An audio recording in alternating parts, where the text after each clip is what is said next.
여러분 안녕하세요. 오늘은 보호관찰론 9주차 강의 날이죠. 잘들 지냈나요? 몇 사람만 이름 불러볼까요? 늘 랜덤으로 몇 명씩 부르는데 왜 나는 이름 한 번도 안 부르세요? 이런 친구들도 있을 것 같아요. 이해담 잘 지냈죠? 천민이도 잘 있었고요. 욕재준, 박예림 잘 있었어요. 예민이 다들 아무튼 시험들 잘 봐가지고 이름들을 금방 기억나요. 윤지원, 박민수 다 잘 있었죠.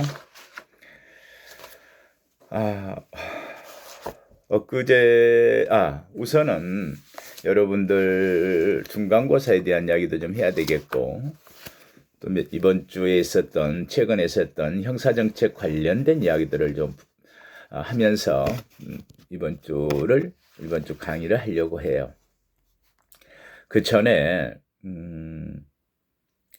중간평가에 여러분들이 이렇게 열심히 듣고 있다는 이야기도 해주었는데 어느 학생은 예상서 계획서의 진도대로 잘 맞지 않는 것 같아요 그러는데 강의 중에도 이야기했지만 이렇게 그 의미를 두지 말았으면 좋겠어요. 결국은 보호관찰이 무엇이고 어떻게 발전해 왔고 우리나라의 현재 보호관찰은 어떻게 운영되고 보호관찰의 중점적인 건 무엇이고 하는 내용이 전부 같은 내용들에 대한 관련성들이기 때문에 이렇게 수업 계획서에 따른 사실 진도는 사실 그렇게 큰 의미가 있지 않아요. 그렇게 참고하시고 또 휴강에 돼 있을 때는 보강해 주세요 했는데 아직은 그러지 않았던 것 같은데 한두 학생이 좀 착각했던 거 아닌가. 하루 늦었던 적도 있죠. 이번에도 조금 여러분들 강의가 좀 하루쯤 늦어질 수도 있었을 거예요. 아마 오늘 밤에 못 본다면 아마도 내일 여러분들이 강의를 듣게 되겠죠. 그래요. 이번 주에는 몇 가지 이야기를 좀 하려고 그래요.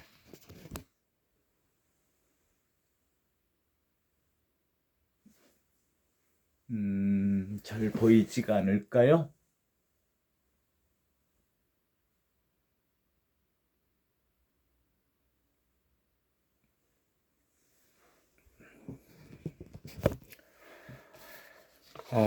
그래요. 내가 적어둔 게 더 편할까요?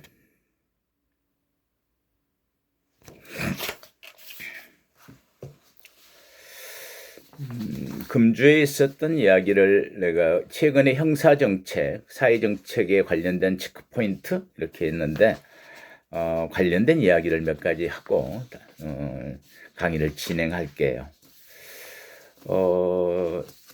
그래도 코로나 팬데믹 4차 확산 문제들 때문에 들 걱정해서 이 문제를 좀 잠깐 이야기할까요? 무엇보다도 여러분들 세대가 더 어렵다는 판단들을 하나 봐요. 결과가 그래요. 최근에 서울대에 있는 행복연구센터에서 정말 많은 사람들을 10대 이상의 많은 사람을 조사했었어요. 무려 143만 한 4천 명 정도를 조사했는데 5060 세대보다 우리 세대보다 여러분 세대가 2030 세대가 코로나 블루에 더 우울감도 느끼고 힘들어한다는 조사 결과예요. 그리고 남성보다는 여성들이 더 힘들다 그러는데 아마 여성들의 입장에서는 육아 부담도 더 커지고 취업에 대한 문제들, 실직에 대한 문제들이 더 심각하게 와닿는 모양이에요. 생활에서도 힘들어지고 그래서 행복감이 더 떨어지는 걸로 5060 세대들은 사실은 그런 점이 있대요. 코로나 이전이나 지금이나 생활 패턴에서 크게 변화가 없는 거 아닌가 하는 거예요. 좀 더 좋은 쪽으로 이야기하자면 그래도 나름대로의 삶에서 우여곡절을 겪고 역경도 이겨내고 나름대로 늘 어렵지만은 그래 예전에 더 어려운 시절도 있었어. 그리고 또 살다 보니까 어려운 때도 있지만 그래도 지나가. 뭐 이런 식의 정도의 어떤 생활 근육, 마음의 근육 이런 부분들이 이제 단단하다는 그런 생각도 하게 돼요. 그런데 2030 여러분들 세대들은 좀 그렇지 않을 수도 있죠. 이게 뭐야? 이렇게 만나던 사람들, 내가 해야 될 일들에 대한 제한들, 늘 이런 것들 속에서 행복감이 더 떨어지는, 상류층이 보다도 행복감이 떨어진다. 그 내용도 비슷한 그런 이유 같아요. 누려왔던 거, 그리고 이제 성격적으로는 외향적인 성격의 사람들이 오히려 내향성의 성격보다 더 행복감이 떨어졌대요. 이를테면 2배 이상 그 우울감도 커지고 외향적인 성격들이 아마도 패턴의 어떤 무너지는 건 자기 생활의 어떤 리듬들 이런 것과 관련 지어지는 것이 아닌가 싶어요. 그래서 이제 그런 이야기 하죠. 생활 뭐라죠? 삶의 어떤 근육, 생활 근육 우리가 그런 말을 요즘 쓰는데 우리가 어떤 갑작스럽게 여름을 앞두고 근육을 키운다고 헬스장 가면 금방 뭐가 되는 것처럼 그러는데 사실은 삶 속에서의 어떤 근육들 예를 들어서 어떤 뱃사공은 매일 하는 그 노젓는 노동에서 절로 근육이 만들어진 이런 것들이 생활 근육 아닐까요? 예를 들어서 그런 거예요. 그래서 어려움이 있어도 그 근육이라는 게 꾸준히 그렇게 힘든 일을 이겨내지는 근육들. 그래서 하루하루를 지내는 게 여러분들이 하루를 허비했어. 하루가 이렇게 힘들게 가다니 소진했어. 뭐 이런 것보다는 내가 하루가 쌓여졌어. 나에게 또 다른 좋은 일들이 힘들지만 축적되었어. 이게 내 생활 근육이고 내 마음의 근육이 만들어진 거야. 이렇게 받아들이면 어떨까요? 진화론적으로 우리가 이해해보자면 이럴 수도 있죠. 어떤 환경의 변화에 잘 적응하는 것. 이게 진화론적으로는 성장하고 발전일 수 있죠. 그랬으면 좋겠습니다. 그렇게 한번 받아들여 봐도 이러한 변화들 속에서 내가 더 단단해지고 근육이 만들어지고 이겨내는 힘이 생겼어. 이런 시기였으면 좋겠습니다. 법의 날이라고 엊그제 이제 그런 또 법의 날에 대한 행사도 하고 하는데요. 우리나라는 법의 날이 지금 4월 25일이죠. 예전에는 법의 날이 5월 1일이었는데 메이데이하고 겹쳐서 나중에 바꿨나 봐요.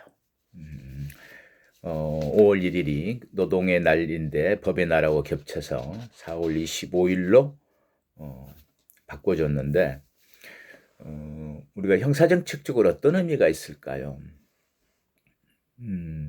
법의 날 그러면 그런 생각을 했어요. 현직에 있을 때 법의 날 행사를 하면 표창도 하고 뭐 또 이제 장관님 말씀도 있고 그런 것들을 지켜보면서 마치 자기들만의 리그, 자기들만의 잔치 같은 마치 내부 결속을 다지고 또는 어떤 권한에 대한 것들을 공고히 하고 이런 것이 아니었던가 싶어요.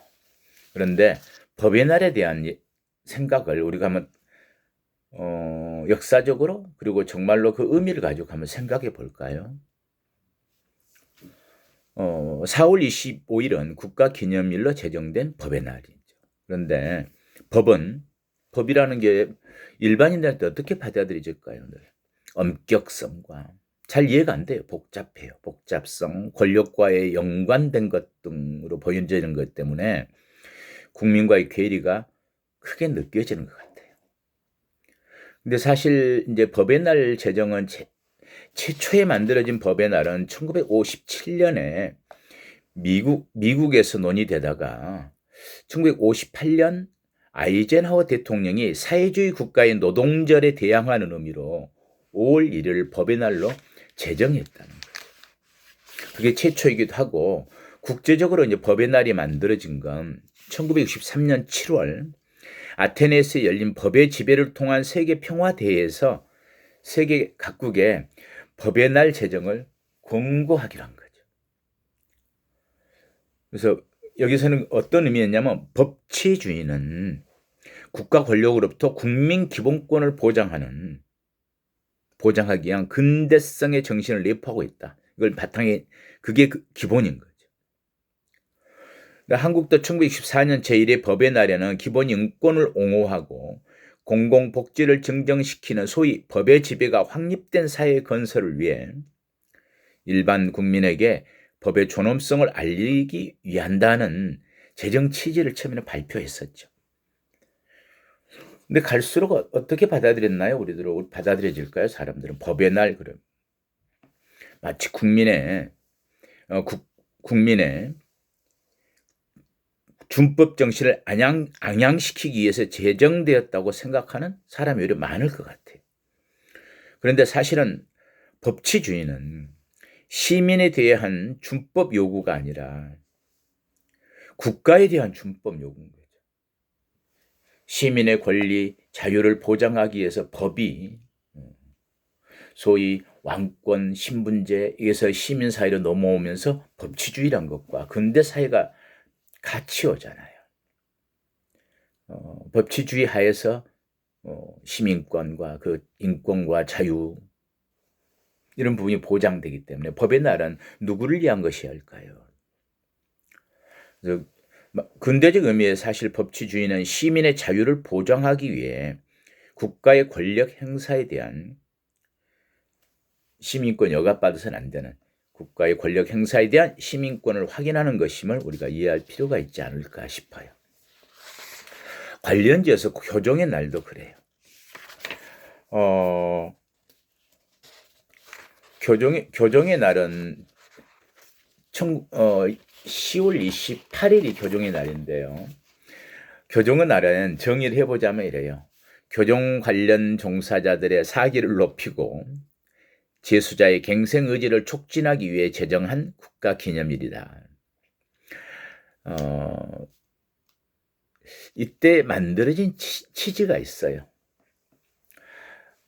대한민국 교정이 늘 직원들이 경무에 시달리고 수용자의 갈등, 다툼, 불화, 늘 관리의 어려움 이런 속에서 교도관들의 교정 공무원의 어떤 사기를 높여야 되겠다.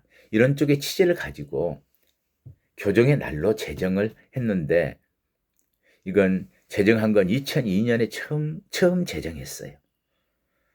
근데 왜 10월 28일일까요? 10월 28일을 교정의 날로 제정한 것은 우리가 이제 일제 감정기를 지나고 1945년 10월 28일 날 광복되고 나서 일본으로부터 교정시설을 당시에 19개 교정시설 그리고 수용인원 22,279명 교정공무원 3,938명과 교정행정 업무 전반을 인수한 날짜가 10월 28일이었어요. 그래서 10월 28일로 교정의 날 행사를 하는데 그것도 정말 교정의 의미를 새기는 날이었으면 좋겠는데 스스로들의 어떤 권익 또는 아까도 얘기했던 그 조직의 어떤 사기 양양 이런 데 치우치면 안 되겠다 생각을 해요. 교정의 날 교정은 늘 예전에는 굉장히 인권의 사각지대 어려움, 그 재소자의 어려움 늘 어떤 관리 위주 이야기만 해왔었는데 이제 많은 변화를 겪었죠. 인권의식, 시민들의 교정에 대한 관심도의 증가, 또 오늘날 대한민국 교정처럼 우수한 직원들의 어떤 채용과 교육, 훈련, 어떤 근무 환경 변화로 굉장한 그 조직 내부의 어떤 자긍심이 높아진 조직으로 이해되고 있어요, 현재는요. 하나 좀 재미있는 자랑거리 하나 좀 이야기할까요? 자랑거리보다는 새로운 경험을 하나 했는데요. 얼마 전에 보이나요? 뮤지컬 시카고를 가서 봤어요. 인증사진. 좀 신도림에 있는 디큐브 아트센터인가 그래요. 아트센터인데 현대백화점 건물에 있더라고요. 제 지인이 마치 초대권을 줘서 가족과 함께 갔는데 결론부터 이야기하면 굉장히 재미있었고 저한테는 나름대로 의미 있는 뮤지컬이었고 또 한 가지는 전체 그 인원 중에서 내가 제일 나이가 많나 이런 생각도 들었어요. 지금의 그 뮤지컬 보는 문화는 정말 흥겹게 같이 박수치고 뭐 노는 그런 장면들을 관객들이 연출하고 있더라고요. 물론 굉장히 엄격하게 마스크 다 쓰고 거리 띄워서 앉고 하는 거지만은 그 분위기만큼은 굉장히 뜨거웠던 것 같아요. 근데 저는 뮤지컬 자체도 재미있었지만 관심 있게 본 이유가 당시의 상황이 1920년대 미국을 배경으로 한 것 같아요. 그리고 그 이야기의 소재와 주제는 교정에서의 어떤 여성 수용자, 살인을 한 범죄자인 여성 수용자들에 관련된 이야기를 소재로 하고 있어서 나름대로 다른 사람과 또 다른 어쩌면 저 나름대로 관점이나 각도에서 봤는지 모르겠습니다. 아무튼 1920년대 재즈의 열기와 냉혈한 살인자들로 만연하던 시대의 쿡카운티 교도소에서는 이렇게 시작을 해요. 교도소 내에서의 여성 수용자들이었는데 재미있는 건 거기에서도 이제 교도소장이 여성으로 나오죠. 여성 교도소장인데 늘 어쩌면 그렇게 교도소장으로 영화에나 이렇게 나오면 파렴치하고 부패하고 권위적인지 모르겠어요. 그래 왔을까요, 역사가? 그랬을 수도 있을 것 같아요. 감옥이라는 것, 형무소라는 것, 소위 형벌을 엄하게 집행하던 그 억압돈 속에서의 어떤 권위적인 어떤 행태들. 그래서 그런 모습이 비춰질 수도 있겠다 싶은데 교정사회, 특히 교도소 이런 부분이 이렇게 전체적으로 지금도 왜곡되게 비춰지는 것은 헐리우드 영화의 영향이 많이 있다고 생각해요. 흥행, 재미, 이건 자본주의 사회에서의 돈을 만드는 방식이잖아요. 특히나 영화. 그래서 늘 폭력과 어떤 섹스가 난무하는 교도소 내는 그렇게 만연되어 있는 것처럼 보여지는. 뭐 영화니까 그럴 수 있다고 생각합니다. 그리고 우리나라의 그 교정사회, 교도소의 문화에서도 그렇게 비춰질 수밖에 없었던 이유 중에 저는 한 두 가지가 이야기 드는데 늘 교도소 그러면 인권의 사각지대 그러는데 그럴까요? 이 문제로 토론한 적도 많고 세미나에 발표자로 토론자로 간 적도 있었습니다. 근데 그때도 제가 두 가지 전제를 이야기하고 그걸 걷어낸다면 어떨까요? 라는 이야기를 했는데 하나가 일제강점기에 늘 독립투사들 또 독립투사들이나 이런 사람들을 또 우리나라의 약한 자들을 가둬두어서 고문을 하고 했던 그런 어떤 이미지 또 그런 역사 해방 이후에도 늘 정치적 불안정한 시대를 거치면서 권력을 잡은 자가 정적에 대해서 뭔가 핍박하고 그걸 교도소라는 어떤 시설이나 이런 걸 악용한 부분들은 없지 않았을까.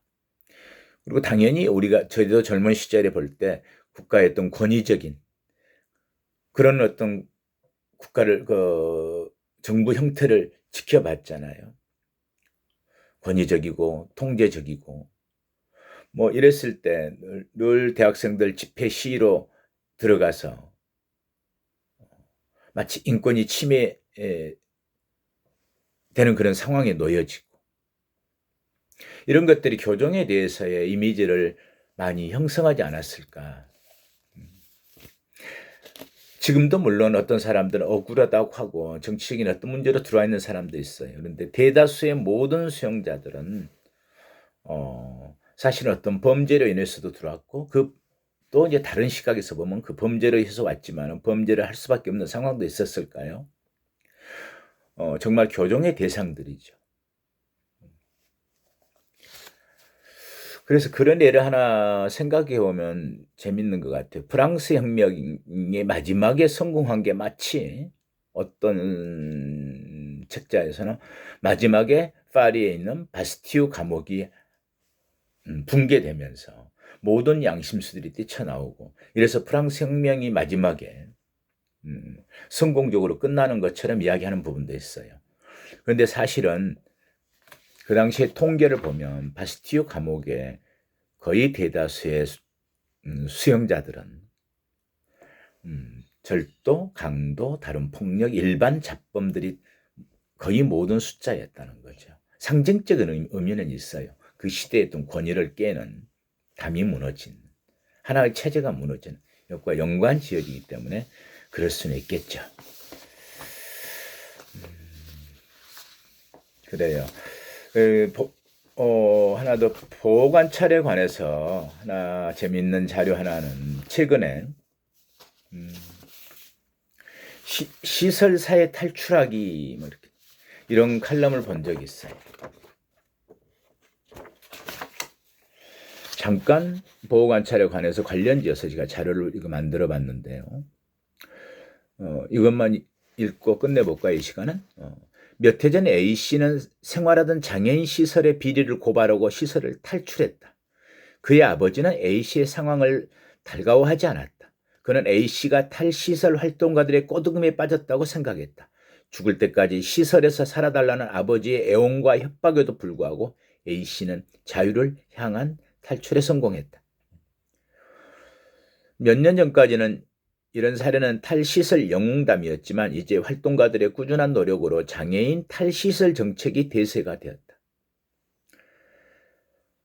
탈시설은 문재인 정부의 100대 국정과제이고 보건복지부의 중요 장애인 정책 과제다. 이 부분을 이제 법제화하려고 하는 것 같아요.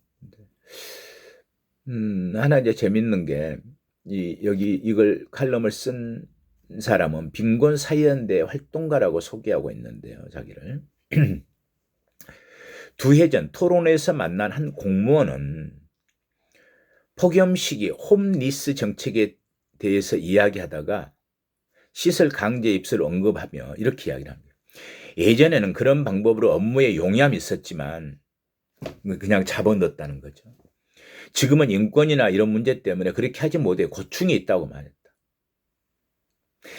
이 사람도 얼떨결에 그냥 흉중을 고스란히 나타낼 것 같은데 사실 시설의 필요라는 것은 이 공무원의 솔직했던 답 그대로가 아닌가 싶은 거예요. 비효율적인 사람은 내친다, 멀리 둔다, 가급적 모아둔다, 관리 비용을 저렴하게 만든다. 어쩌면 시설은 그렇게 탄생했다.